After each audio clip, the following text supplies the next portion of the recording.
Global super league শেষ করে শেষ বহরে দেশে ফিরেছেন রংপুর রাইডার্সের অধিনায়ক নুরুল হাসান সোহান ও টিম ডিরেক্টর শাহনিয়ান তানিম। ফাইনালে উঠেও শিরোপা ধরে রাখতে না পারায় আক্ষেপ জানান তারা। তবে টুর্নামেন্টে সোহানের ক্যাপ্টেন্সির সঙ্গে খালেদের বোলিংয়ে সন্তুষ্ট রংপুরের টিম ডিরেক্টর।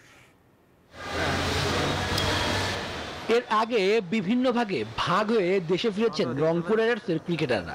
এবার শেষ ধাপে রাইডার্স অধিনায়ক নুরুল হাসান সোহান ও টিম ডিরেক্টর শাহনিয়ান তানিম ফিরলেন বাংলাদেশে। ভোরের আলো ফুটতেই তাদের বিমানবন্দরে আগমন।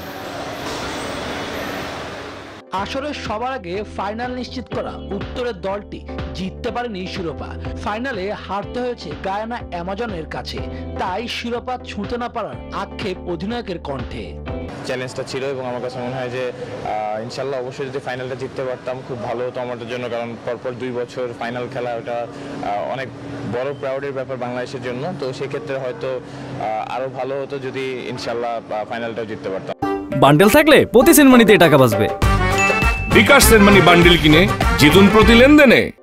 22 গজে দারুণ সময় কাটছে নুরুল হাসান সোহানের।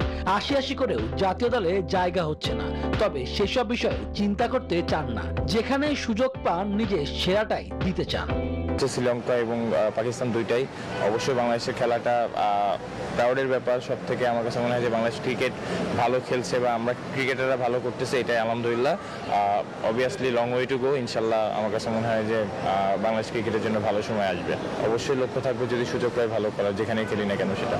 টিম ডিরেক্টর শাহনিয়ান তানিম প্রশংসায় ভাসালেন ক্যাপ্টেন সোহান, পেসার খালেদদের। প্রতিপক্ষরা ভালো খেলে জিতেছে বলেও মনে করেন তিনি। সোহানের ক্যাপ্টেন্সি, খালেদের পারফরমেন্স ওয়াজ ভেরি গুড।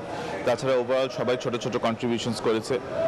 যেই 3টা খেলায় জিতেছি আমরা লাস্ট ওভারে যে জিতেছি এবং খুব হাড্ডাহাড্ডি টক করে জিতেছি। সো আমার কাছে মনে হয় যে ওখানে কম্পোজার এবং কম্প্যাক্টভাবে খেলাটাও ইম্পর্টেন্ট ছিল।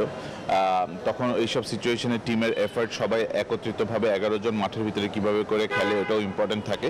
গ্লোবাল সুপার লিগে মোস্ট ভ্যালুয়েবল ক্রিকেটারদের তালিকায় রংপুরে রয়েছেন 2 জন, ইফতেখার আহমেদ ও খালেদ আহমেদ। জায়গা পেয়েছেন দুবাইয়ের টিমে খেলা সাকিব আল হাসানও। শুভদেবনাথ, নিউজ 24, ঢাকা।